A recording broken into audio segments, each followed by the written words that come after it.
نبينا محمد الأمين وعلى آله وصحبه ومن تبعهم بإحسان إلى يوم الدين أما بعد فيا أيها الحاضرون اتقوا الله أوصيكم وإياي بتقوى الله فقد فاز المتقون. قال الله تعالى في كتابه الكريم: أعوذ بالله من الشيطان الرجيم وما أرسلناك إلا رحمة للعالمين صدق الله العظيم. وقال نبينا المصطفى رسول الله صلى الله عليه وآله وصحبه وسلم: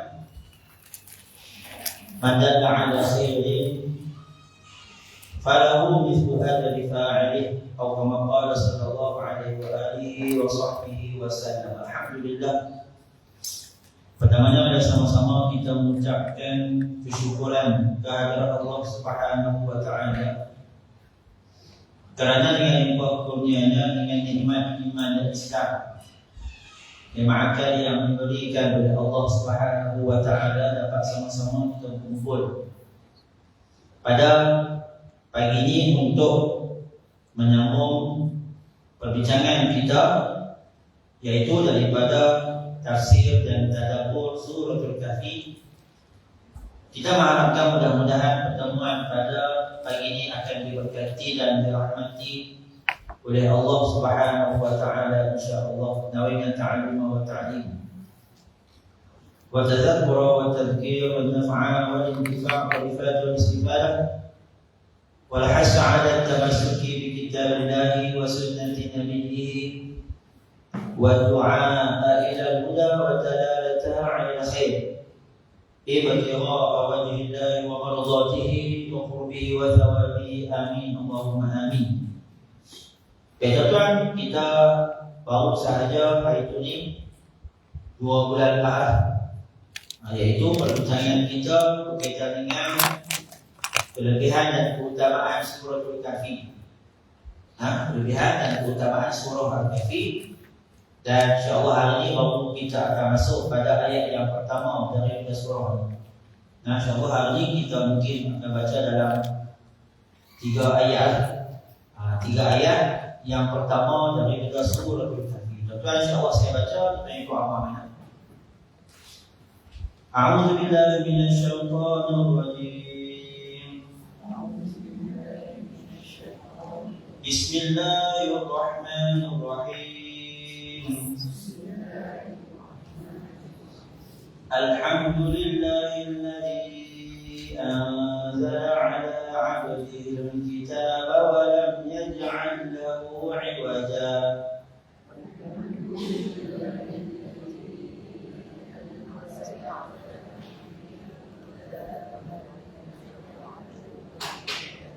قيما لينذر بأسا شديدا من لدنه ويبشر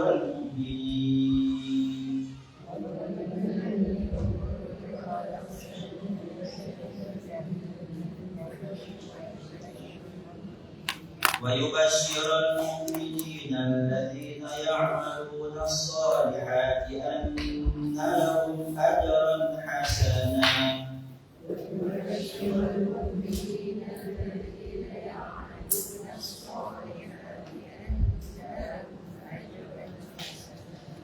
ماكثين فيه أبدا. Baik, tuan-tuan, insyaAllah kita masuk pada surah Al-Kahfi ini, pada ayat yang pertama. Baik. Ayat yang pertama Allah Ta'ala menyebutkan Alhamdulillahillazi anzala ala 'abdihi al-kitab wa lam yaj'al lahu 'iwaja. Segala puji bagi Allah yang telah menurunkan kitab Al-Quran kepada hamba-Nya dan dia tidak menjadikannya bengkok. Pertama, Allah Ta'ala mulakan dulu dengan pujian kepada Dia. Alhamdulillah. Allah Ta'ala puji kepada Allah. Okay? Allah puji kepada Allah. Maka sebab itu tuan-tuan, kita baca bila sebut Alhamdulillah, Jadi kita akan terjemah dengan segala puji, segala. Macam mana boleh dapat segala? Sebab kalau kita belajar dalam ilmu bahasa Arab, dengan kat situ dia ada perkataan alhamd, alif lam. Alif lam tu fungsi dia ialah istighraq, maksudnya keseluruhan. Keseluruhan. Sebab tu dalam terjemahan ditulis segala puji. Segala puji, segala ini maksudnya ialah semua lah. Maka sebab tu tuan-tuan, semua pujian itu adalah milik kepada Allah Subhanahu wa taala. Bila sebut kata semua pujian, segala pujian, semua ni maksudnya ada banyak. Ada banyak bentuk-bentuk pujian. Ada berapa bentuk pujian? Tuan-tuan, ulama meletakkan ada 4 jenis bentuk pujian. Puji-puji ini ada 4 jenis. Dan kesemua 4 ni adalah milik kepada Allah Subhanahu wa taala. Kembali kepada Allah. Yang pertama ialah puji qadim kepada qadim. Puji Tuhan yang sedia kala kepada qadim, Tuhan yang sedia kala, maksudnya Tuhan puji Tuhan. Allah Taala puji diri dia sendiri. Macam inilah alhamdulillahillazi anzala 'ala. Maka pujian itu adalah milik kepada Allah Subhanahu wa taala. Layakkah bila mana Allah Taala puji dirinya? Layak. Dan sepatutnya memang layak Allah Taala puji pada dirinya, sebab Allah Taala ada segala kesempurnaan. Sempurna. Allah Taala tidak ada kekurangan. Tidak ada langsung kekurangan. Semuanya adalah kesempurnaan milik kepada Allah Subhanahu wa taala. Itu yang pertama. Yang kedua, tuan-tuan, Allah Taala puji kepada hamba dia. Puji qadim kepada hadis. Maksudnya Allah Taala Tuhan yang sedia kala, Tuhan yang sedia ada. Puji kepada hadis. Hadis ini adalah makhluk. Allah puji kepada makhluk dia. Kan? Contoh Allah Taala puji kepada Rasulullah sallallahu alaihi wasallam. Tuhan sebut dalam Quran Karim, laqad kana lakum fi Rasulillahi uswatun hasanah. Adalah bagi kamu pada diri Rasulullah sallallahu alaihi wasallam itu ada ikutan terbaik. Maka Allah Taala katakan Nabi Muhammad itu dia ada ikutan yang terbaik, ada akhlak yang terbaik ikut dia. Maka Allah Taala puji kepada Rasulullah sallallahu alaihi wasallam. Tuhan sebut dalam Quran Karim, wa innaka la'ala khuluqin azim. Wa innaka, sesungguhnya engkau wahai Muhammad, la'ala, pasti confirm berada di atas khuluqin azim, akhlak-akhlak yang agung. Wahai Rasulullah, engkau pasti berada pada akhlak yang agung, berada di atas akhlak yang agung. Nabi Allah Taala puji kepada Nabi Muhammad. Maka tuan-tuan, siapa cipta Rasulullah? Siapa cipta Nabi Muhammad? Allah yang cipta. Maka bila mana Allah Taala puji kepada hamba dia, maka Allah Taala tu puji kepada diri dia sendiri. Pujian itu pun sebenarnya kembali kepada Allah Subhanahu wa taala. Kan? Sama juga dengan Allah Taala puji kepada orang-orang yang bersyukur. Kan? Kita ni bersyukur kepada Allah. Allah Taala puji kepada orang-orang yang sabar. Kan? Kalau kita dalam hati ada sifat sabar, Allah Taala puji orang yang ada sifat sabar. Dalam hati kita ada sifat syukur, Tuhan puji kepada orang yang ada sifat syukur. Soalannya, syukur yang ada kat kita, sabar yang ada kat kita, zuhud yang ada kat kita, siapa bagi? Allah yang bagi. Kerana Allah Taala bagi kat kita sifat syukur, maka kita pun syukur kepada Allah. Tuhan bagi pada kita ni sifat sabar, kita pun ada sifat sabar. Maka sebab itu sebenarnya Tuhan puji orang-orang yang sabar, Tuhan puji orang-orang yang syukur. Maka pujian itu sebenarnya kembali kepada Allah Subhanahu wa taala. Itu ketiga yang kedua, Tuhan puji kepada makhluk dia. Yang ketiga tuan-tuan ialah pujian makhluk kepada Tuhan. Puji hadis kepada qadim. Kita puji kepada Allah. Kita sebut alhamdulillah. Kan? Maka kita puji kepada Allah, memang layak bagi Allah untuk kita puji. Memang sepatutnya kita puji kepada Allah. Sebab Allah Ta'ala bersifat dengan kesempurnaan. Tuhan layak, Tuhan sempurna, tidak ada kekurangan pada Allah. Maka pujian kita makhluk kepada Allah adalah layak bagi Allah Subhanahu wa taala juga. Jadi Allah yang keempat, tuan-tuan, kategori yang keempat ialah puji hadis kepada hadis. Makhluk puji makhluk. Kita puji kawan-kawan kita, oh yang dia bagi dah cerdik dah, ngaji dapat 10A SPM. Hang ni cantik lah, handsome lah. Hang ni akhlak bagus lah. Contohnya kita puji kawan-kawan kita puji orang makhluk. Maka dia yang cerdik, belajar sampai PhD, SPM dapat 10A, kita puji dia cantik, handsome, kita puji dia ni lemah lembut, tuan-tuan. Semua yang ada kat dia yang kita puji tu, siapa yang bagi? Allah yang bagi. Allah yang bagi kat dia handsome, cantik. Allah Ta'ala yang bagi kat dia cerdik. Allah Ta'ala yang bagi kat dia. Maka bila mana kita puji orang yang sabar, kita puji orang yang akhlak dia baik, kita puji orang yang suka membantu, itu sebenarnya juga adalah pujian kepada Allah Subhanahu wa taala. Sebab tu tuan-tuan, Nabi sebut dalam hadis, man yashkurin nas yashkurillah. Siapa yang bersyukur kepada manusia, sebenarnya dia sedang bersyukur kepada Allah Subhanahu wa taala. Orang bantu kita, kan, dia bantu kita susah, dia bantu kita berucap, terima kasih, terima kasih. Terima kasih kerana tolong saya.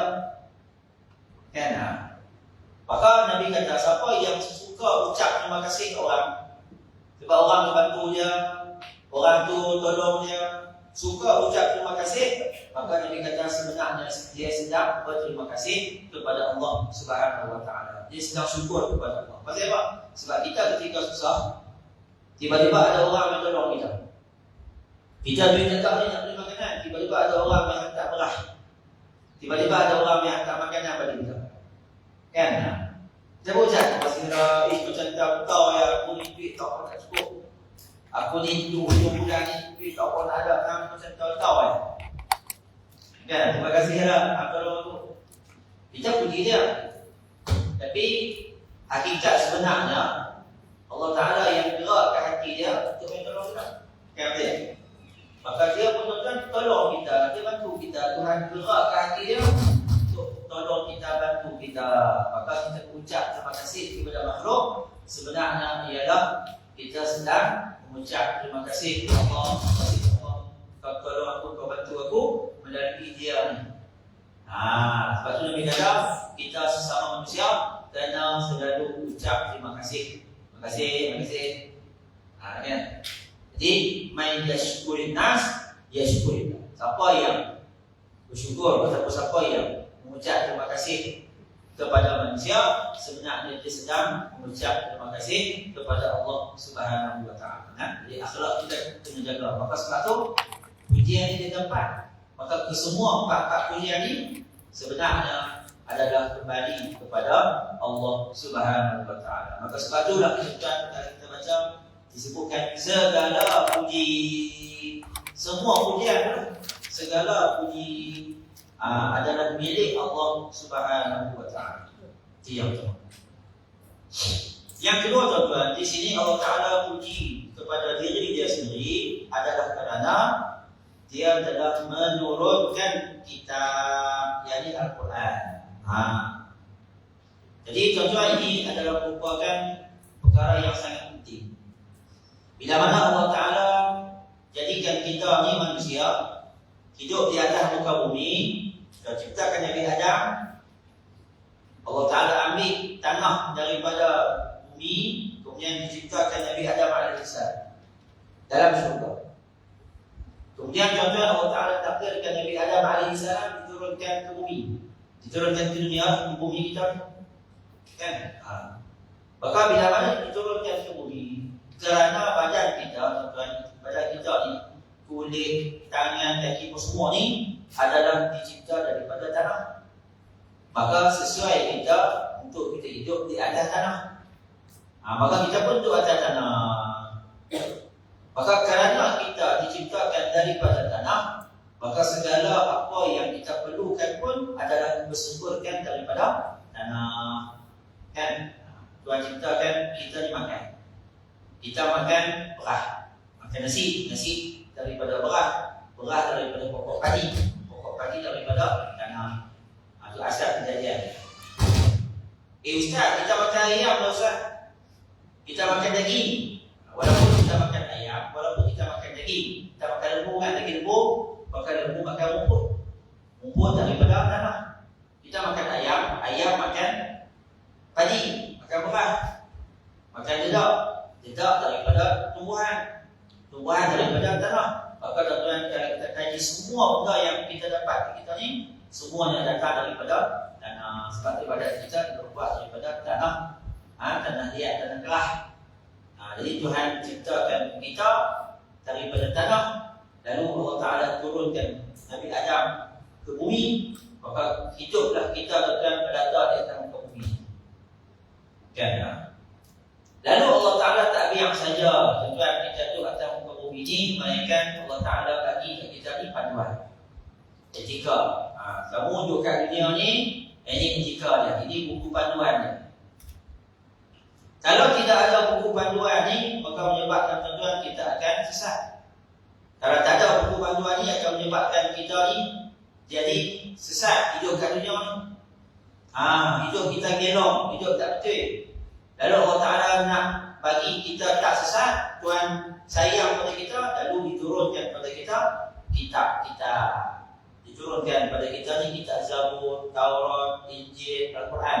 Kalau kita Al-Quran lah, diturunkan pada kita Al-Quran Karim sebagai buku panduan. Maksudnya kalau siapa yang nak berjaya hidup kat dunia ni, dia kena ikut etika. Dia kena ikut undang-undang. Kalau tak ikut etika, kalau tak ikut undang-undang, maka dia akan sesat. Dia akan rosak binasa. Kalau kita beli kereta tuan-tuan, dia akan bagi buku manual. Buku manual kan? Kereta baru pula, kalau kita second hand memang tak tahu lah. Kereta baru, dia akan bagi buku manual. Dia akan ajar pada kita manualnya berapa lama nak kena tukar minyak enjin. Minyak enjin nak kena tukar 10,000 mileage, 10,000 km. Tukar minyak enjin. Lepas tu 20,000, 30,000. Berapa lama nak tukar minyak gear? Tukar minyak gear, dia abang lah. Okey, minyak gear tukar 40,000, tukar minyak gear. Berapa lama nak tukar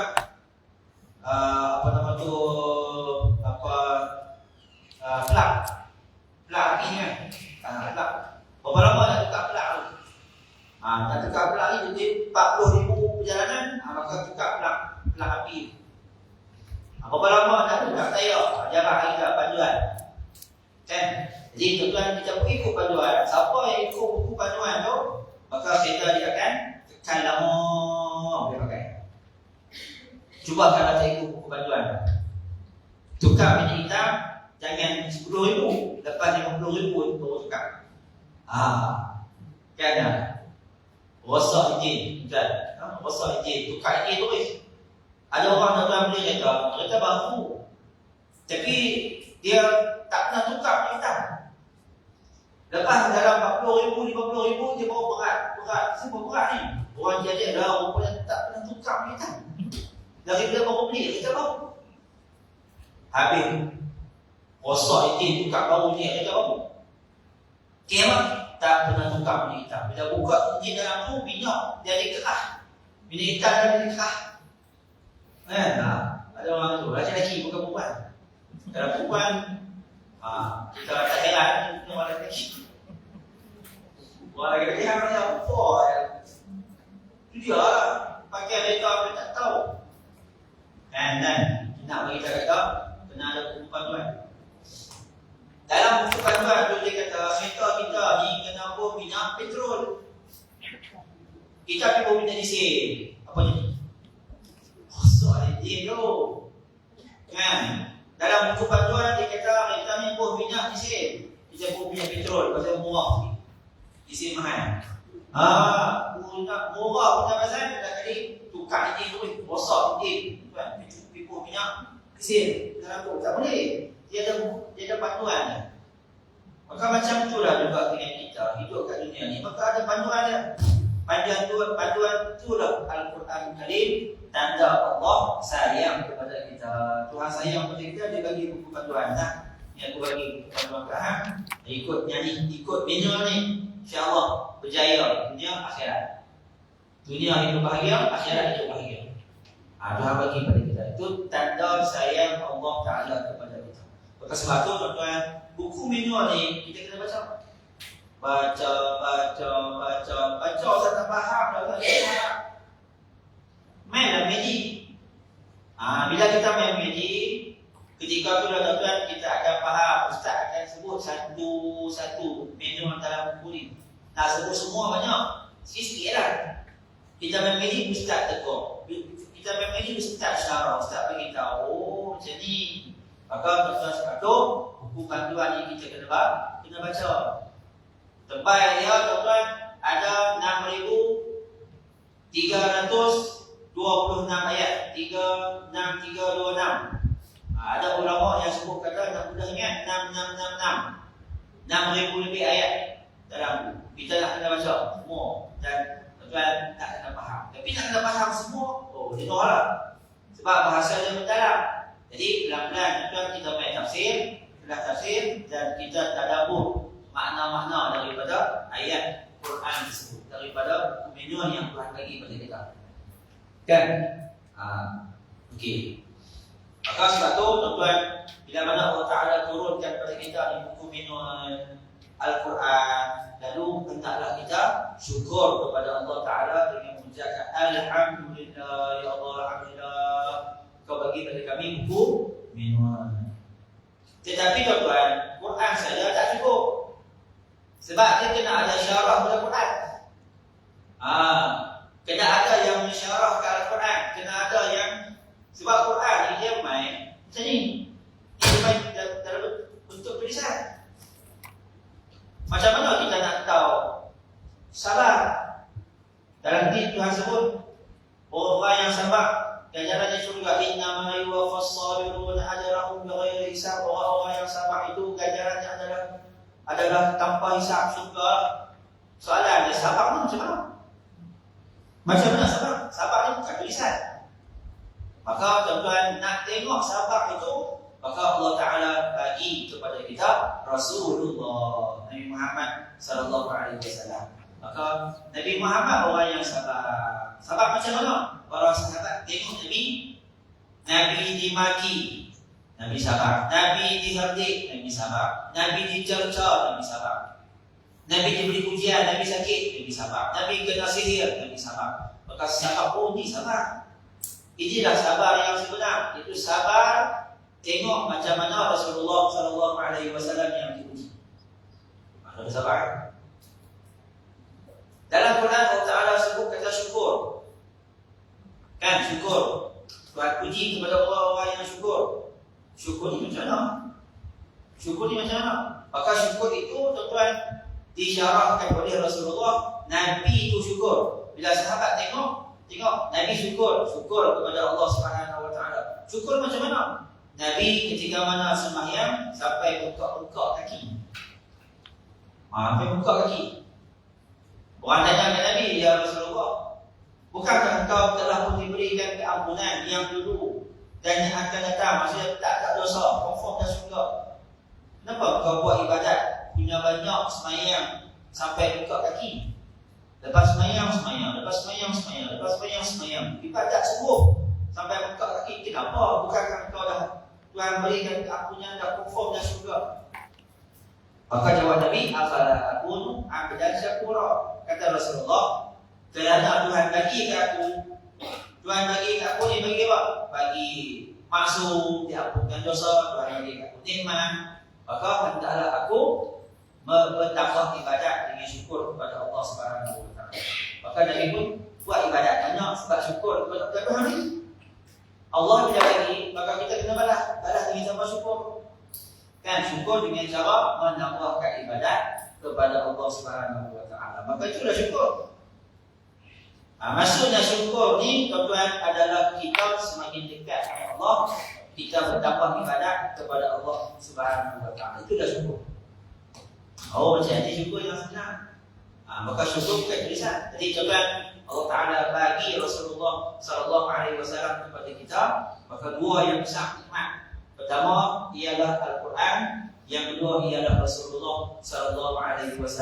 Ini kedua-duanya merupakan nikmat yang paling besar yang Tuhan bagi kepada kita. Sebab tuan-tuan, dengan ada dua paduan ni, Quran dan juga Rasulullah, maka kita semua ni tuan-tuan terselamat daripada zaman-zaman yang gelap. Sebab Rasulullah keluarkan kita daripada dunia yang gelap.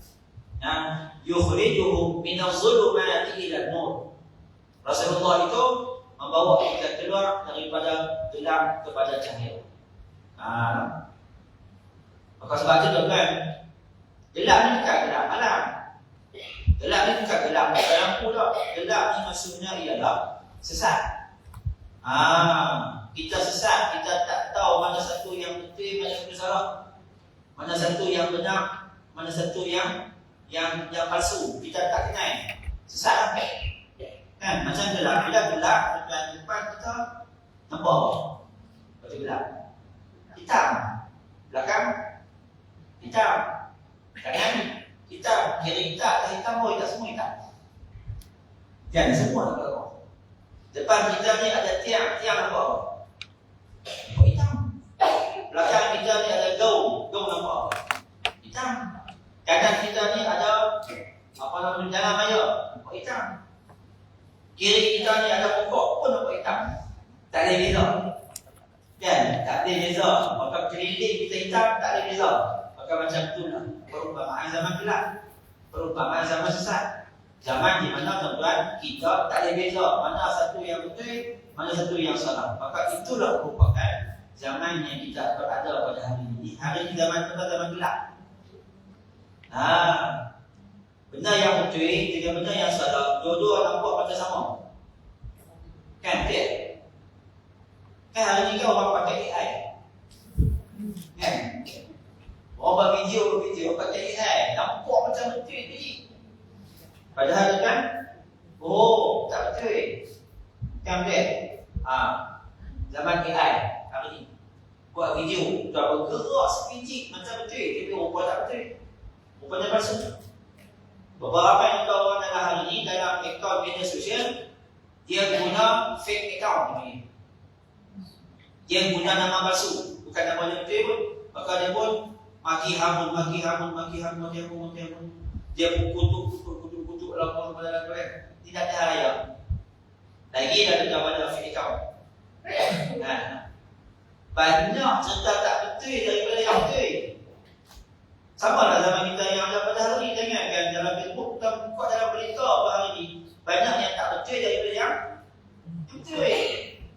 Kita buka kan, banyak tak betul ni, cerita tak betul. Sebab dalam berita, benda yang mana cerita tak betul, lagi suka orang baca dari cerita yang betul. Ini seperti macam tu. Soal sabar ni, dia berniaga. Bila dia berniaga, maka dia kena buat cerita yang tak betul supaya ramai orang suka, ramai orang baca. Sebab tu kalau tuan-tuan tengok dalam majalah-majalah kan, macam mana nak bagi laku majalah dulu lah. Dalam majalah macam mana nak bagi laku? Orang kan majalah tu mesti kena ada gosip.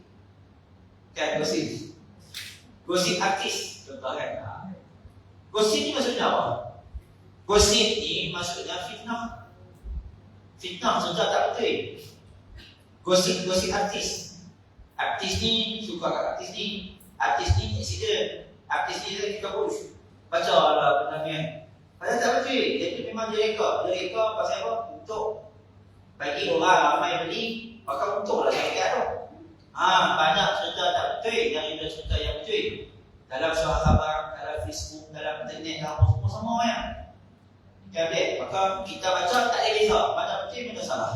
Sebab tu datang Al-Quran cerita pada kita semua yang betul belakang. Okay. Yang heran dengan kita hari ni, benda yang betul kita malah baca, benda yang tak betul yang kita suka baca. Facebook, internet, network kita sangat suka baca. Tapi yang betul Quran ni tak baca. Itu jadi heran. Maka sebab tu Allah Ta'ala kata Allah Ta'ala puji diri dia kerana Allah telah turunkan dua nikmat yang besar, iaitu Al-Quran dan juga Rasulullah SAW kepada kita.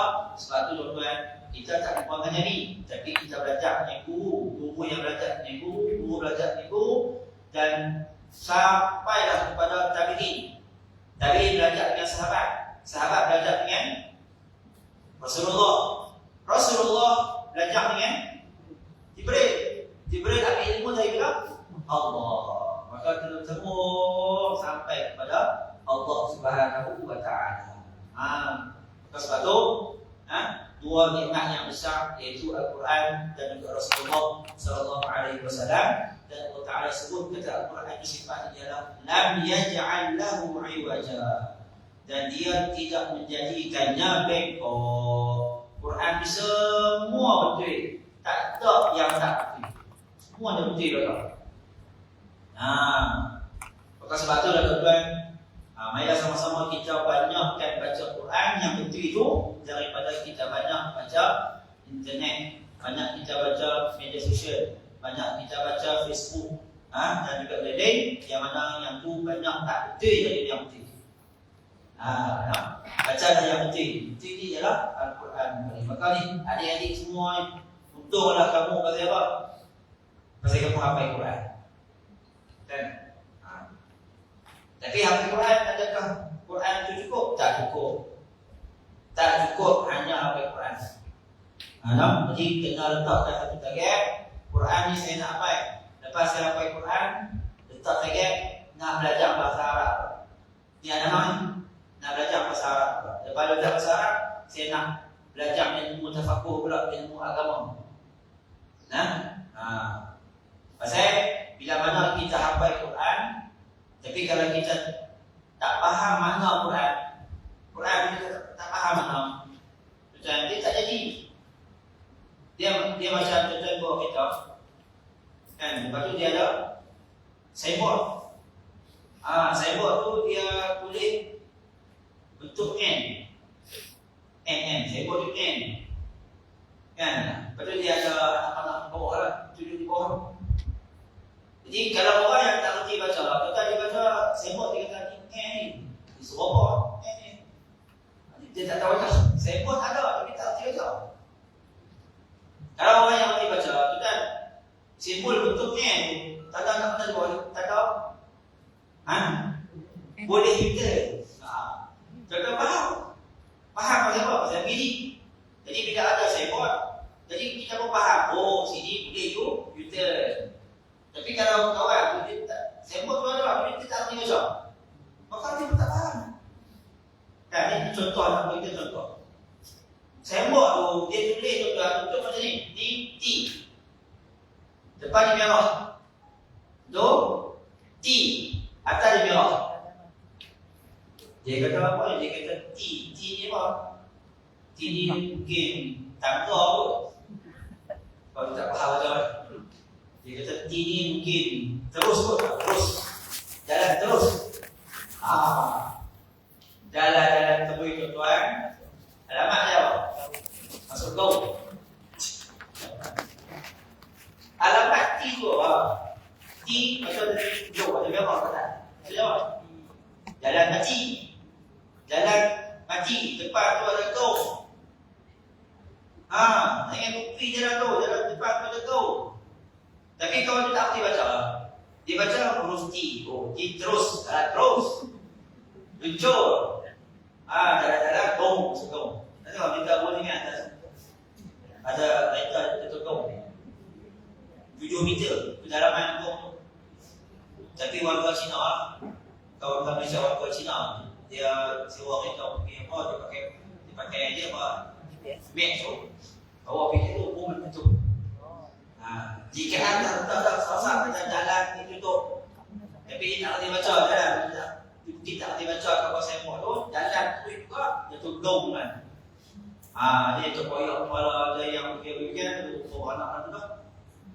Ini contoh yang kita kata, maka kita akan sesat walaupun kita hafal Quran. Sebab tu yang penting adalah faham Quran. Jadi kalau kita hafal Quran, itu advantage, itu kelebihan. Tapi Tapi kalau kita faham Quran, itulah maksud tujuan Allah Ta'ala turunkan Quran. Tuhan bagi pada Quran kepada kita supaya faham. Lalu kita hafal dan kita faham. Advantage betul. Tuhan bagi pada kita Quran, kita hafal saja, tapi kita tak faham. Maka tuan kita akan hisap. Kita akan hisap. Maka sebab tu Quran ini sifatnya ialah lurus dan ia tidak bengkok. Baik. Tuan di akhir zaman kita hari ni lah. Di akhir zaman tuan, kenapa Allah Ta'ala jadikan siapa yang baca surah Kahfi ni akan terselamat dari Dajjal? Sebab Dajjal tuan, dia bengkok. Dajjal maksudnya ialah banyak bohong. Dajjal ai kazzab, orang yang banyak bohong. Contoh begini. Kalau kawan kita berita kata, sekarang ni malam, kita tanya.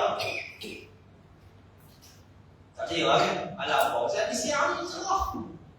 Kan? Pasal tuan-tuan kenal cerah dan malam. Siang dan malam kita kenal. Tapi isu zaman Dajjal, tuan-tuan, Dajjal dia akan main. Dia hampak kata Allah ni malam ni. Contoh ni sini contoh lah. Sekarang ni malam, orang percaya kata malam. Pasal dia bengkok. Orang percaya kata tu malam. Heran kan? Kenapa dia gitu? Pasal orang zaman tu lebih suka yang bengkok dari yang lurus. Zaman tu, kadang-kadang zaman kita hari ni sama juga, dia lebih suka yang tak betul daripada yang betul. Kan? Sebab tu kalau tuan-tuan tengok, sah-sah tuan-tuan, Dajjal tertulis di dahi dia kafir. Tulis kat dahi dia kafir. Sah-sah. Tapi apa jadi? Ketika mana dia ajak orang beriman dengan dia, maka apa yang orang beriman dengan dia, apa yang orang ikut dia? Pasal apa? Pasal orang nak benda yang tak betul dari yang betul. Sah-sah kata dia kafir, tapi tetap juga orang sokong dia, tetap juga orang beriman dengan Dajjal. Punya dahsyat zaman itu tuan. Kan tak? Hari ini tuan, atas kotak rokok itu dia apa? Rokok membahayakan kesihatan. Kan? Rokok membahayakan kesihatan. Jadi rokok ni lagi anak apa lahir tak cukup sifat, dia gigi rosak lah apa semua. Soalannya orang beli ke? Kira saya buat lah orang beli, dia tak tahu kata rokok membahayakan kesihatan. Ni kan boleh terang ni. Rokok membahayakan kesihatan. Orang tetap jual, orang tetap beli. Jual, beli. Walaupun tulis jelas-jelas itu. Patutnya logik akal kata rokok membahayakan kesihatan. Jangan beli lah, racun. Jangan jual, jangan beli. Jual pun jangan, beli pun jangan. Pasal racun. Tapi tak, kan? Tu kita gelong sebenarnya. Dia bengkok, gelong. Yang boleh terang-terang racun jangan beli, kami beli. Sebab tu tak heran kenapa zaman Dajjal esok ni terang-terang tulis kata kafir, tetap juga orang ikut, tetap juga orang beriman. Kan? Lepas sebab tu tuan, kita kena betulkan akal kita. Betulkan akal ni, benda yang racun jangan beli, benda yang membahayakan kesihatan jangan buat. Tinggalkan benda tu. Kan? Betul juga. Lepas sebab tu, ini yang Quran ajak kepada kita, jalan yang betul, jalan yang lurus. Yang lurus kita ikut, yang bengkok jangan ikut. Zaman kita yang ada pada hari ini. Okey, baik. Tajuk dia, ancaman terhadap kepercayaan bahawa Allah Subhanahu Wa Taala punya anak ni pada ayat yang keempat. Ini mungkin kita tak bincang lah. Bulan depan kita akan bincang bab ni. Bab cerita tentang ancaman kepada golongan yang mengatakan Allah ada anak. Ini baru mukadimah bagi surah ni. Dan pada ayat pertama 1, 2, 3 ni dia tak ada bincang lagi tentang cerita anak ni. Okey. Allah Subhanahu Wa Taala memuji dirinya yang pemurah di pembuka dan penutup sebagai berbagai urusan.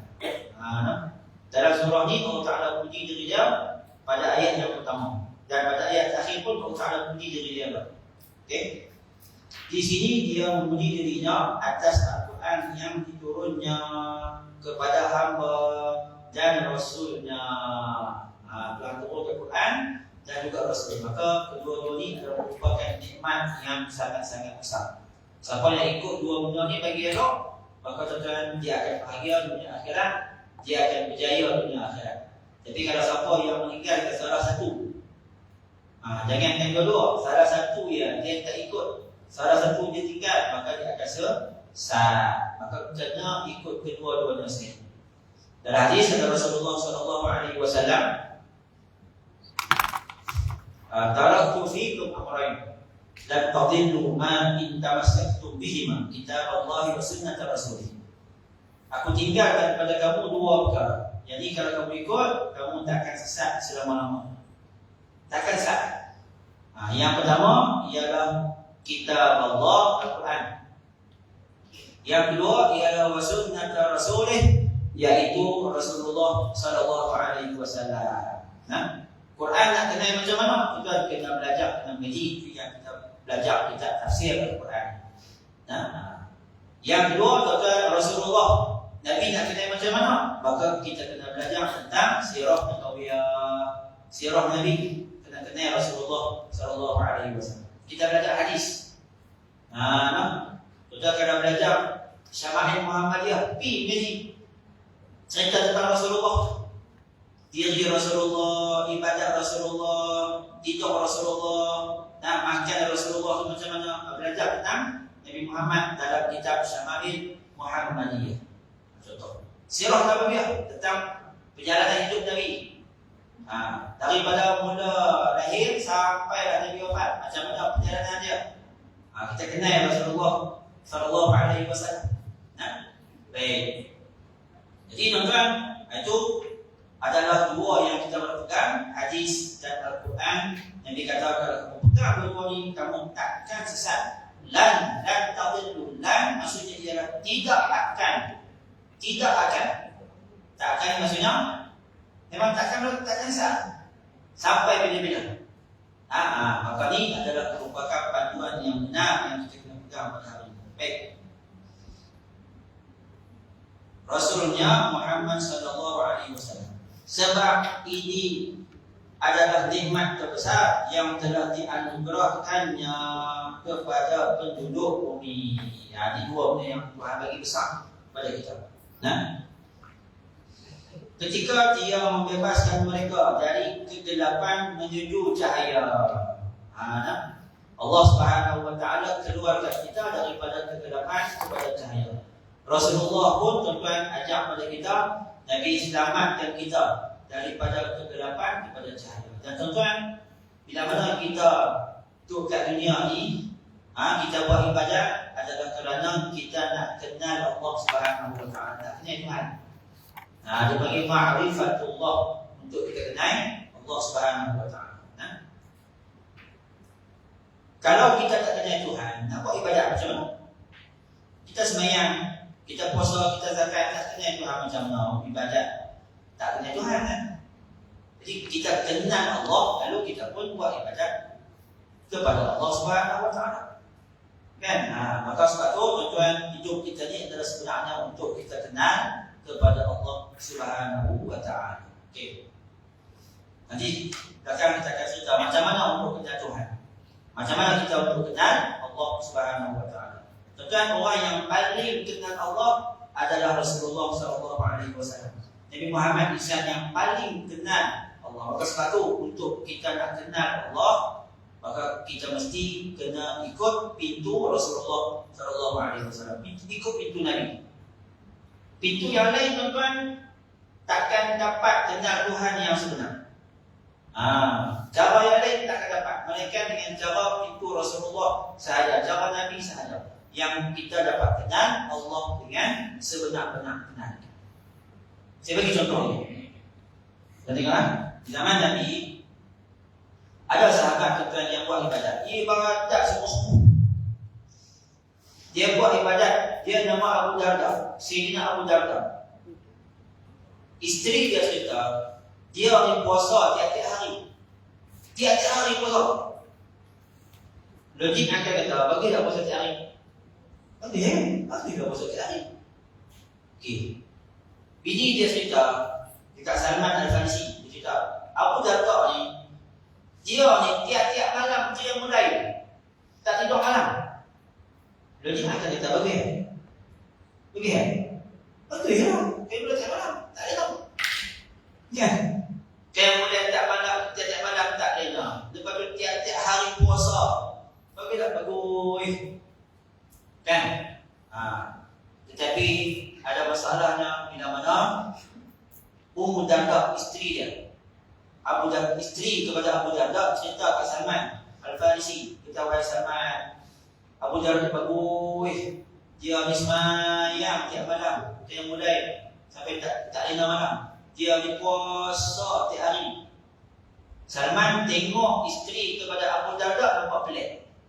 Pelik tak mana? Dia tengok isteri Abu, dia dah pergi rumah bagi Abu Darda, Salman ni. Tapi Abu Darda tak ada keluar. Maka isteri dia lah yang keluar rumah dan sambut Salman ni. Maka bila Salman tengok isteri Abu Darda ni, dia nampak macam satu benda yang pelik. Pelik apa? Iaitu tengok isteri pada Abu Darda dalam keadaan tak terurus. Pakaian dia, keadaan dia tak terurus. Dia pelik. Siapa ni? Bini dia cerita kepada Abu Darda, Ismail tak berhenti, puasa tak berhenti. Pelik ni. Gaya dia pelik kan? Jadi Salman faham. Sebenarnya bini dia nak cerita tentang Abu Darda ni, dia semayang tiap-tiap malam sampai tak tidur, sampai tuan-tuan tak sentuh kepada isteri. Salman faham walaupun Ummu Darda tak cerita. Salman faham bila mana kata suami dia ni Abu Darda puasa tiap hari sampai tuan tak makan dengan isteri, tak makan dengan anak-anak, pengurusan keluarga kurang. Salman faham benda tu. Dia rasa pelik. Kan? Maka tuan-tuan, satu hari dia panggil Abu Darda, panggil main ke rumah dia. Maka Abu Darda pun main. Kemudian Abu Darda pun tuan-tuan ketika main menginap di rumah Salman, Salman tengok dia ni bangkit semayang. Kira waktu malam bangkit semayang. Salman kata, Abu Darda, dah tidur. Jadi Abu Darda pun tak apalah dengar cakap Salman, dia boleh nak. Tengah malam tuan-tuan, kalau kita hari ni pukul 2 pagi pula. Pagi pula nak semayang. Salman terjaga, dia kata, Abu Darda dah tidur. Dia pun tidur. Sampailah tuan-tuan pukul 4.30 pagi, Salman kejut Abu Darda. Okey. Lah ni semayang. Pukul 4.30 baru bangkit semayang dia mulai. Tadi pukul 11, pukul 2, lena dulu jangan bangkit, lena dulu. Lepas tu pukul 4.30 bangkit semayang. Maka barulah dia bangkit semayang. Siang tu tuan-tuan, Salman jamulah pada Abu Darda ni, nak buat sarapan apa bagi budak mana. Abu Darda kata, aku puasa. Salman kata, kalau hang tak makan, aku tak makan. Tobat tahu aku tak makan. Masak tak benar ni aku tak makan. Kalau kita tahu, dua orang semua makan kan dia masak tak benar. Tiba-tiba kita tak makan. Maka Salman kata kalau hang tak makan, aku tak makan. Ketika itulah Abu Darda barulah dia buka puasa, dia makan dengan Salman. Maka dalam ketika makan itulah Salman tegur kepada Abu Darda, wahai Abu Darda, hang tahu tak, sebenarnya ibadat kita ni kena seimbang. Seimbang macam mana? Kita jaga ibadat kita dengan Tuhan, semayang, jaga, lepas tu puasa, kena jaga betul. Tapi kita kena ingat, ada hak-hak badan yang kita kena tunaikan ni, hak badan ni. Apa dia diri kita yang kita kena tunaikan? Kena tidur malam. Semayang juga, tapi malam kena lena. Pasal apa? Pasal untuk jaga kesihatan. Yang kedua, dia kata kita puasa-puasa juga, tapi adalah hari yang kita tak puasa. Puasa tu ada hari yang tak puasa tu, raih keluarga, raih anak-anak, raih pemaling. Ni raih tetamu, Rakyat tuan rumah. Salman kan tuan rumah. Abu Darda kata kamu ni rakyat tuan rumah, soalan besar bukan besar wajib, sunat. Salman ajak juga Abu Darda. Maka tuan-tuan, saya pun terang saja, kita ni dah kena ada hak dengan keluarga, isteri kita, anak-anak ni tak kena bagi hak-hak dia pun. Jadi kena iman, barulah ibadat itu Tuhan terima. Abu Darda pun setuju. Jadi anggap kita dulu dia semayang banyak tu kira habis bagus. Dia pun beritahu kat Nabi. Abu Darda pun cerita kat Nabi. Wahai Rasulullah, Salman tegur aku semayang dengan janganlah sepanjang malam. Enak juga. Lepas tu puasa janganlah tiap hari. Buat puasa juga orang yang lain. Sekian cerita Nabi kata Salman betul. Hang mengikut dia betul.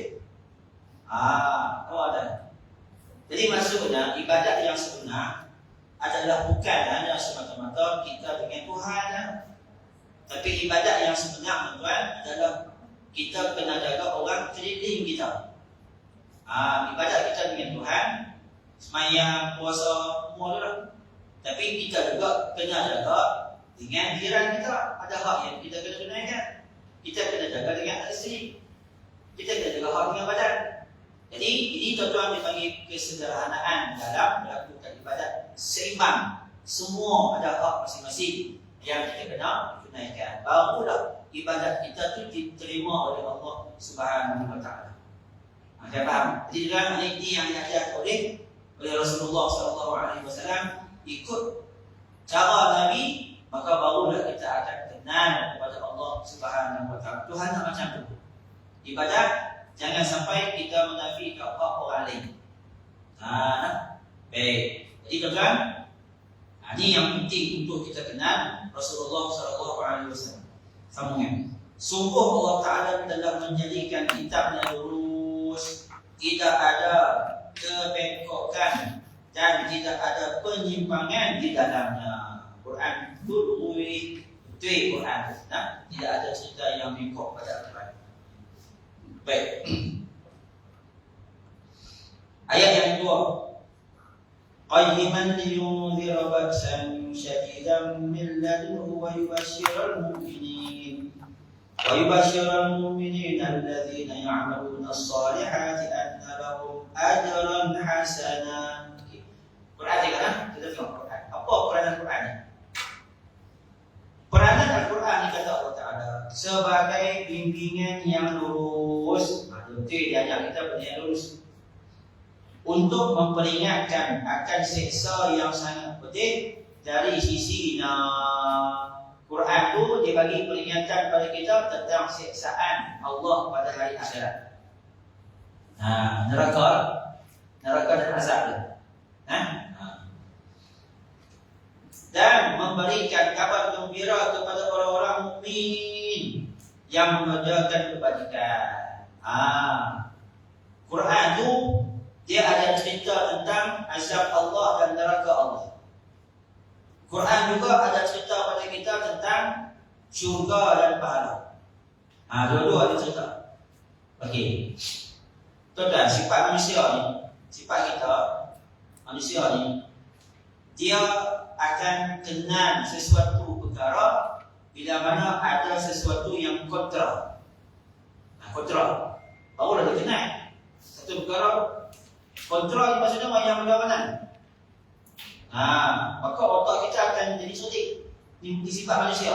Dia akan jadi cerdik bila mana dia boleh bezakan di antara sesuatu dengan sesuatu. Contoh, kita tengok siang. Macam mana kita kenal siang? Kita kenal siang macam mana? Cerah. Kita akan kenal siang kerana adanya malam. Kan boleh? Ini siang lah Ustaz, sebab kerana cahaya dekat malam. Contoh akan kenal siang bila mana ada malam. Kan boleh? Cuba kalau malam tak. Buat dia, nak kenal siang macam mana? Tak tahu kan? Betul. Maka tuan-tuan, macam mana kita kenal macam mana kita kenal bulan? Bulan bila mana ada matahari. Ini matahari malam.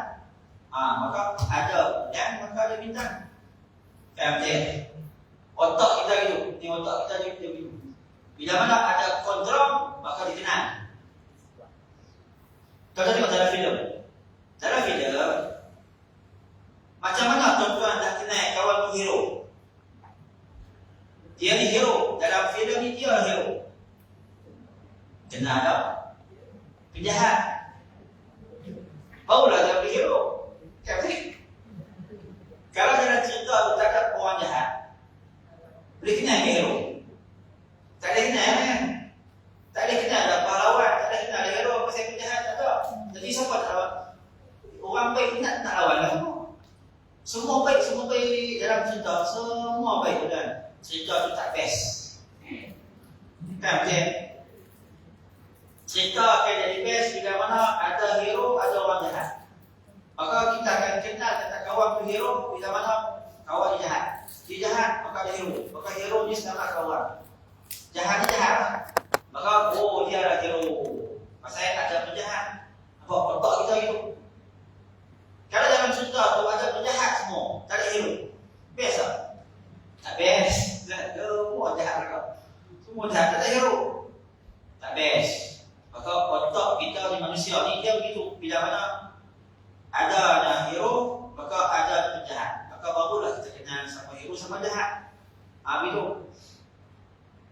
Kita ni tuan kenal laki-laki. Macam mana kita kenal laki-laki? Kerana ada perempuan. Kan? Ni laki-laki ni perempuan. Laki-laki macam ni, perempuan macam ni. Maka otak kita begitu. Maka kita akan jadi cerdik bila mana ada sesuatu yang kontra dengan kontra. Bila ada kontra, maka kita akan kenal. Kawan tu baik ataupun tak baik. Kan? Bila ada perbezaan, bila mana ada perbandingan. Pemimpin ni dia bagus ke tak bagus?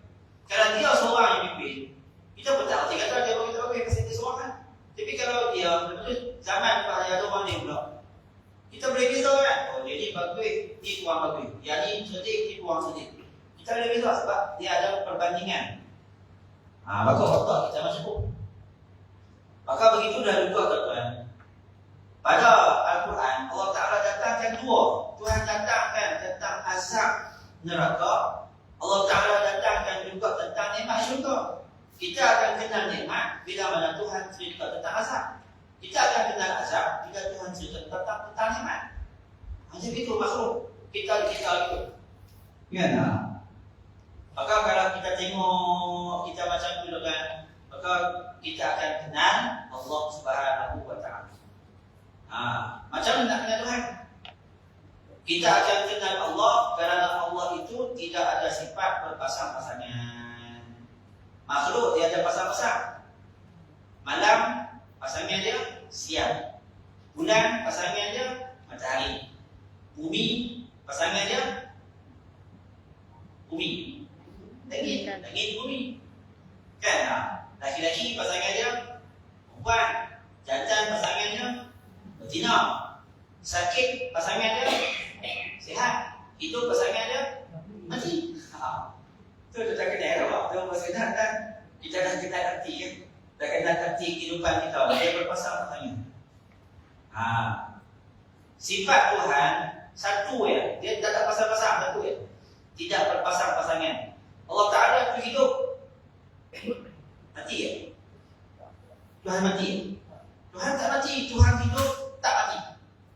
Hidup saja. Itulah Tuhan. Dia tak sama dengan makhluk. Maka kita kenal, Tuhan itu dia macam tu.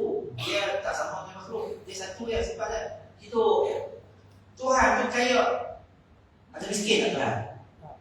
Tuhan tak pernah miskin. Tuhan kaya saja. Kita makhluk. Ada kaya, ada miskin. Hari kita kaya, esok kita miskin. Allah Ta'ala bersifat dia adalah kuat. Allahu Qawi. Allah Ta'ala tu kuat. Kuat, ada lemah.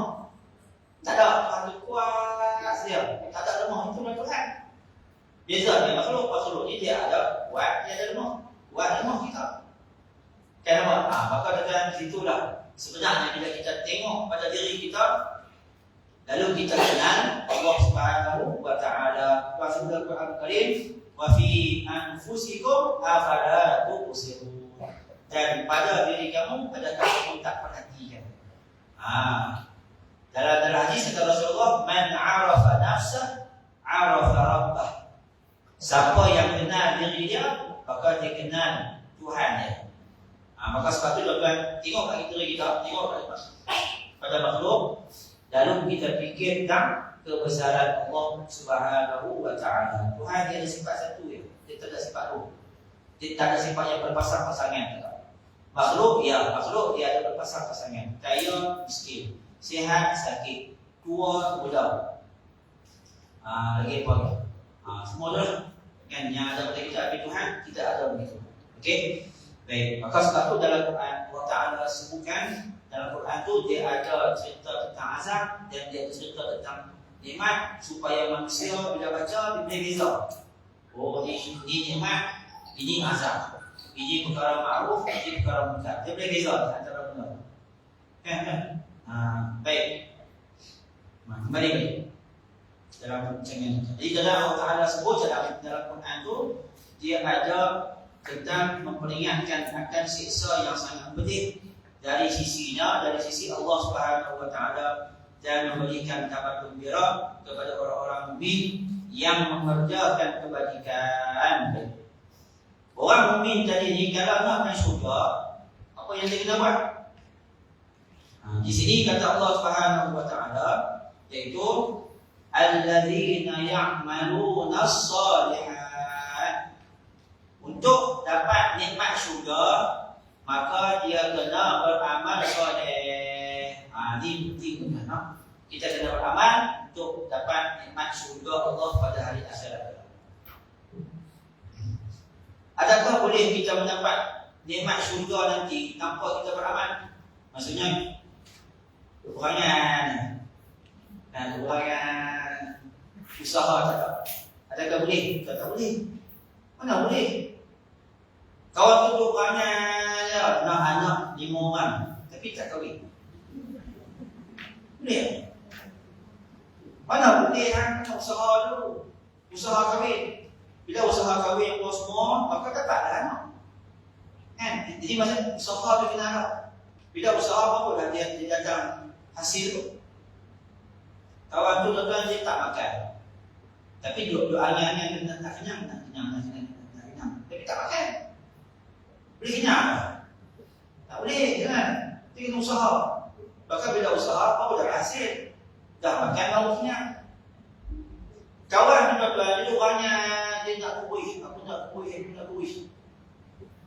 Tapi dia kuih tu lah. Sekali dia hentam 5 pinggan. Sekali makan 5 pinggan, lepas tu tak ada nak pergi senam, kena berlari ke apa. Sekali hentam 5 pinggan. Tapi dia banyak kata nak kuih. Boleh tak? Tak boleh kan? Dia kata usaha. Maka macam tu dah juga untuk dapatkan akhirat, untuk dapatkan syurga, maka kena usaha. Usaha tu dah tuan-tuan, kita kat dunia kena melakukan amalan soleh. Tapi bahaya juga di belakang ini dia akan cerita. Di belakang ini dia akan cerita ada orang yang mengharapkan ganjaran Allah hari akhirat, tapi kat dunia dia tak usaha. Dia tu kata akhirat tu kalau aku mati mesti aku akan masuk syurga, mesti Tuhan akan bagi aku lebih. Dunia dia tak buat amalan. Tak buat amalan apa? Ini pelik kan? Sebab tu ada orang yang disebut. Dia kata apa? Dia kata lagi. Dia kata pakai tudung tak tentu lagi syurga. Pakai tudung aurat tak tentu lagi syurga. Kita mengingat pelik. Semayang tak tentu syurga lagi. Pelik kan? Kita tu semayang tak tentu syurga lagi. Habis kata semayang kan? Tak semayang tak? Dia kata dia tak tutup aurat ni, hati dia baik. Saya walaupun tak tutup aurat tapi hati saya baik. Jadi orang ni yang dia katakan, kalau saya mati esok ni, Tuhan akan bagi pada saya ni syurga. Padahal kat dunia aurat tak tutup, semayang tidak, Quran tak baca. Kan pelik, dia pemikiran dia pelik. Macam mana hang boleh kata hang hati baik? Hati baik, hati saya baik walaupun saya tak sembahyang. Hati saya baik walaupun saya tak tutup aurat. Mana boleh gitu? Kan ini tak betul. Tak betul. Tapi itulah yang ada dalam masyarakat kita yang ada pada hari ini. Kan? Kita ni walaupun tak sembahyang, tapi kita bagi sedekah kat anak-anak yatim, budak tafi, bagi sedekah. Sedekah kita bagi walaupun kita tak sembahyang. Boleh ke itu? Tak boleh ke? Tak boleh. Maka sebab tu, tuan-tuan kena ada amalan kat dunia ni. Maka dengan amalan tu lah, nanti di akhirat Allah Ta'ala akan bagi syurga, Tuhan akan bagi nikmat kepada kita. Maka sebab tu, jangan tuan-tuan terkeliru dengan bermacam-macam pandangan dan fikiran orang yang ada pada hari ini. Hari ini macam-macam orang tu bagi pandangan. Pada pandangan tuan-tuan tak betul, tidak mengikut macam yang Al-Quran sebut, tak mengikut yang Nabi SAW ajar kepada kita. Maka sebab tu, tuan-tuan kita nak kena betulkan balik pemikiran kita ni. Jadi, nak mendapat syurga, maka kena melakukan amalan soleh. Kena buat amalan soleh. Amalan saja cukup lah. Tak cukup. Dia ada lagi syarat. Belakang ni kita bincang. Ada lagi syarat. Adakah buat amalan soleh bagaimana dah cukup? Tak. Ada lagi syarat. Tapi tak apa untuk mula-mula ni, Tuhan sebut kata, nak dapat syurga, kena buat amalan soleh. Kena buat amal kat dunia ni. Jadi orang baik, sedekah, wakaf, puasa, zakat, haji, umrah, zikir, selawat, supaya kita akan mendapat ganjaran yang baik di sisi Allah pada hari akhirat. Ini yang Quran ajar kepada kita.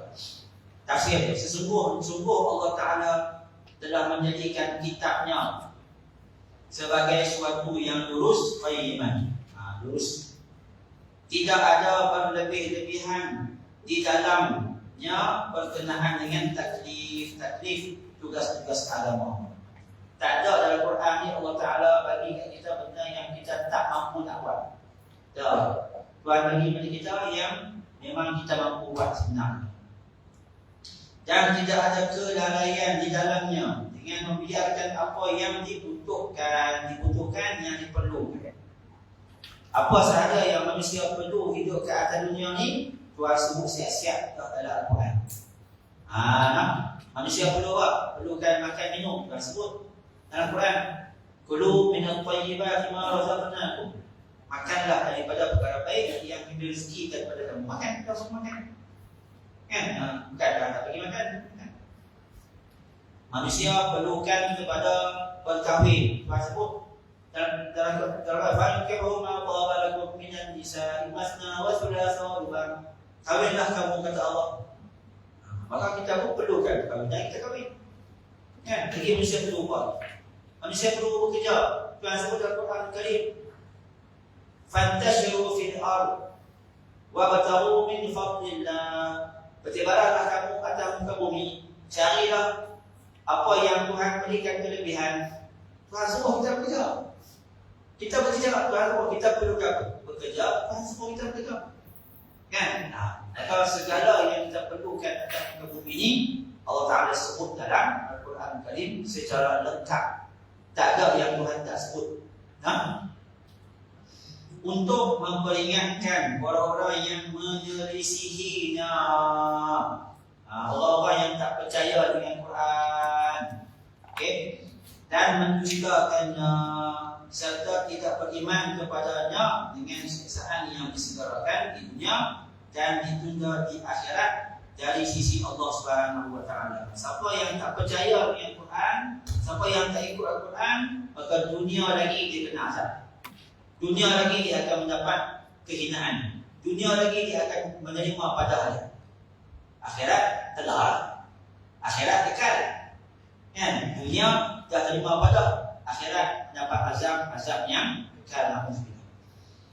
Dia Subhanahu wa Ta'ala memberi kabar gembira dengan Al-Quran ini kepada orang-orang beriman yang menguatkan keimanan mereka kepada Allah. Orang yang beriman ada berita gembira. Kitab-kitab dan rasul-rasulnya dengan amal soleh. baik lagi banyak di sisi Allah Subhanahu wa taala, iaitu syurga. Okey. Syurga tu apa? Kita akan tanya syurga tu apa? Ayat ketiga. Makithina fihi abada. Syurga itu ialah mereka kekal di dalamnya untuk selama-lamanya. Sifat syurga itu tuan-tuan, sifat akhirat itu ialah kekal. Dia tak akan habis. Kekal. Ya. Manusia kita ni, antara benda yang akan habis, benda yang kekal, mana lagi yang kita suka? Kalau kita ditanya orang kan, benda tu akan habis, dia kekal, tahan lama. Kita suka yang mana? Suka yang tahan lama kan? Tidak. Kita beli kereta. Kereta tu ialah aset yang akan jatuh nilai. Dia tak kekal nilai dia. Kita beli aset rumah. Rumah dia bagi aset apa? Aset kekal. Harga dia tak turun, harga dia maintain. Antara beli kereta dengan beli rumah, mana lagi untung? Beli rumah lah tu kan? Beli kereta harga jatuh, beli rumah harga makin naik. Antara beli rumah, antara beli tanah dengan kita beli tanah ni termasuk aset yang kekal. Dia kekal kan? Maka sifat manusia tuan, dia suka yang kekal. Yang kekal dia panggil al-baqa, kekal. Yang binasa dia panggil al-fana. Manusia dia lebih suka yang kekal lama daripada yang binasa. Kan betul? Kita beli kereta. Kereta kita ni dia ada dua. Satu kereta yang kita beli pakai set, satu rosak. Ya. Satu lagi kereta yang mana kita beli kekal pakai lama, dia tahan lama. Kan? Mana yang orang lagi suka? Orang lagi suka yang beli tahan lama kan? Contoh kereta yang beli tahan lama ni kereta apa? Dia nama Toyota. Kan? Orang suka Toyota sebab kalau beli pakai kira boleh sampai ke cucu lah. Kan? Saya dah sedia kereta Toyota. Kereta Innova. Dah pakai beli 2014. Dah 12 tahun dah pakai. 12 tahun dah pakai. Tak rosak-rosak, elok lah. Kan? Pasal dinamo tu, dinamo tahan lama. Orang cerita lah, kita pakai sungguh. Syok kan? Kan? Bayar habis lah. Pakai, tak habis-habis pakai. Dia payah rosak. Orang kata, saya pakai sungguh. Memang itu pun kita suka benda yang dekat. Berbeza dengan benda yang akan binasa, yang habis. Sifatnya begitu. Kan betul? Kerana sifat manusia disuka yang kekal, maka Allah Ta'ala jadikan negeri yang kekal. Apa negeri kekal? Akhirat. Negeri yang kekal. Akhirat ialah negeri yang kekal. Dia takkan berubah. Berubah macam mana? Contoh, di akhirat kekal, kita akan muda sampai bila-bila. Takkan tua. Kan? Muda macam mana? Muda ni orang lelaki, muda dia umur 30-an. Tetapi balik ambil gambar umur 30-an. Orang lelaki tengok umur 30-an macam, oi mantap, handsome, segak, kuih. Kan? Tengok macam lagi. Lagi macam-macam lah. Sentuh ni. Dengan perut ke depan. Orang lelaki umur 30-an dalam syurga kekal begitu. Orang perempuan umur 20-an. Tetapi balik ambil gambar umur 20-an. Kita tengok gambar tu. Tunggu kita tahu ni. Umur 20-an. Ya waktu tu segak tak kau lah. Kan? Dengan kulit cerah dia, lepas tu dengan kulit tegak dia, lepas tu dengan segak cantik. Umur 20-an. Tiga. Jadi tuan-tuan, umur 20-an tu kekal sampai bila-bila. Dia takkan tua. Maka kita ni nak macam tu. Kekal sampai bila-bila. Kita ni muda saja. Tak tua-tua. Satu. Di akhirat dalam syurga, kita akan sehat, takkan sakit. sihat. Tak sakit. Macam dunia tu kan kita akan sakit kan dia. Kita mula sakit umur masa 40. Dia mula 40 sakit dia darah tinggi, kencing manis. Lepas tu lama-lama tu kan yang tak dimakan. Orang makan harian, dia tengok saja. Tengok tu ya Allah sedap no, tadi dia orang tengok. Makan. Tak boleh dah. Darah tinggi dah. Kencing manis macam tu yang kencing manis. Tak boleh. Orang tu makan daging, makan sate. Lepas tu orang tu makan apa kambing makan apa semua ni tak boleh tengok. Main makan. Tak boleh. Kau kita. Kau kan kita dah tengok orang dulu makan daging juga tu. Main makan. Tak boleh tak. Sebab gigi tak tahu. Takkan boleh makan semua kan dia. Kita waktu tu kita dah tak mahu lah. Nak tapi tak boleh. Nak tapi tak boleh. Pasal kita sakit. Kita sakit yang macam-macam. Orang ada jalan cangkok darah sakit tut. Kan? Sakit tut. Saya dah yang buat ke bawah ni. Kalau buat budak mesti kat atas. Pakai kapal lah. Tak main dah saya. Saya dah buat dia buat ke bawah. Itu yang boleh main. Saya punya mudah-mudahan dah tua ni. Kan tak? Dan bagi tahu kata kita akan sakit di dunia. Apakah sekarang kita akan sihat, tak sakit. Syok lagi tu. Syok lagi tu. Di akhirat kita akan kaya, tak miskin. Kaya tak miskin. Apa yang kita nak? Terlintas di kepala datang main. Syok pada tu. Syok kan? Kita kat dunia, apa yang kita nak? Kita cari pakai Shopee. Tunggu 3 hari baru sampai. Kan? Kita nak makan apa cari kat Grab. Tunggu 3-4 jam baru sampai. Itu kita kat dunia kalau kena bayar. Kena tunggu pula. Di akhirat esok bayar apa pun tidak, tuan, kita hanya terlintas nak apa? Dia main ketika tu juga. Apa bukti dia dalam Quran kan Tuhan sebut sifat kepada syurga. Apa yang Quran Allah SWT Muhammad?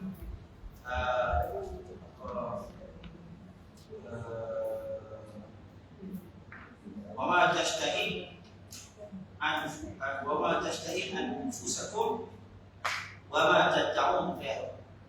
Apa yang kamu nak, apa yang kamu teringin, semuanya akan Tuhan bagi. Ketika itu juga segera tu akan dapat. Jangan juga. Kalau kita duduk fikir orang syurga juga tak nikmat kekal ni bukan kata nikmat kekal utama tu ialah semakin bertambah nikmat. Buah apple, contohlah buah apple, kita gigit satu manis dah. Gigit kali yang kedua rasa lain pula. Dia rasa lagi start.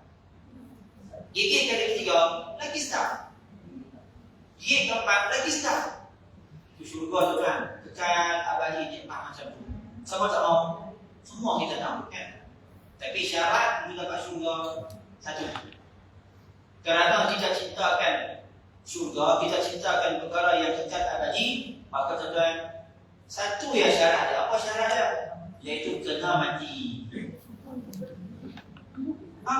Matilah pintu untuk kita ke akhirat. Kerana kita kena mati, sebab itulah orang-orang yang beriman, mereka ni selalu ingatkan mati. Duk teringat mati. Bukan takut mati tak. Duk ingat mati. Zikrul maut. Ingat mati. Bila kita ingat mati, tuan-tuan, apa jadi? Kita akan berusaha sungguh-sungguh sebelum kita mati kan. Beramal sungguh-sungguh, bekerja sungguh-sungguh, buat ibadat sungguh-sungguh, sedekah sungguh-sungguh, zikir sungguh-sungguh. Pasal apa? Pasal aku nak mati. Bila aku mati esok ni, aku nak bawa amalan aku ni masuk dalam kubur. Aku nak bawa amalan aku bertemu dengan Tuhan. Maka kita akan usaha sungguh-sungguh sebab yang kita buat kat dunia ni akan kekal abadi. Di akhirat esok dia akan kekal. Duit yang kita keluarkan hari ni, kita edak tabung, kita bagi duit, kan? Bagi duit tu kekal. Dalam Quran Tuhan sebut, wa ma tuqaddimu li anfusikum min khairin tajiduhu 'indallah. Apa yang kamu berikan, kamu yang dahulukan daripada diri kamu, ambil harta bagi kawan. Sedekah, wakaf, sumbang hari Jumaat, buat sendiri. Semua tu kata Allah, tajiduhu 'indallah. Kamu akan mendapati semua yang kamu bagi tu telah pun ada di sisi Allah Subhanahu wa taala. Maksudnya dah ada kekal di pahala dah. Bila yang kita akan dapat, kan? Ketika mati, ketika akhirat, kita akan jumpa, oh ini harta yang aku suka, ini duit yang aku bagi. Jadi tuan-tuan, yang tu kata Allah akan jadi kekal abadi. Tapi apa yang tak kekal, apa yang tak ada dalam poket kita. Duit dalam poket kita, dalam bank kita, yang ni tuan-tuan akan binasa. Yang kekal abadi, yang kita bagi ke orang, yang tu yang kekal abadi. Maka sebab tu tuan-tuan, kita nakkan kepada negeri yang kekal abadi, iaitu akhirat. Untuk sampai ke negeri itu kita kena mati dulu. Maka sebab tu kita kat dunia kita selalu ingat mati. Dan ingat mati. Bila kita ingat mati, maka menyebabkan kita akan usaha untuk melakukan amalan soleh kat dunia ni banyak-banyak. Pasal apa? Sebab kita nak pergi ke negeri yang kekal abadi. Dunia ni kita tak mahu. Dunia tak mahu. Dunia ni akan binasa, dunia ni akan habis. Kita ada yang kekal abadi. Okey, tuan, jadi saya cukup cakap tu. Tafsir mereka tetap berada di syurga dalam keadaan kekal selama-lamanya. Mereka tidak keluar darinya dan tidak pula binasa. Ini Quran adalah anugerah yang besar kepada orang-orang yang beriman. Allah Subhanahu wa taala alam, dan cukup sekadar tu. Mudah-mudahan apa yang kita bincang pada hari ini akan diberkati dan dirahmati oleh Allah Subhanahu wa taala, insyaallah. Bismillahirrahmanirrahim. Ya Rabbana alhamdu kama yanbaghi li jalali wajhika wa 'azimi sultanik. Allahumma salli ala nabiyyin wa hifdzal mursalin wa 'ilmal malaikatil muqarrabin bi rahmatika ya arhamar rahimin. Walhamdulillahi rabbil alamin. Tanpa dengan tasbih, kafarah dan surah Al-Subhanahu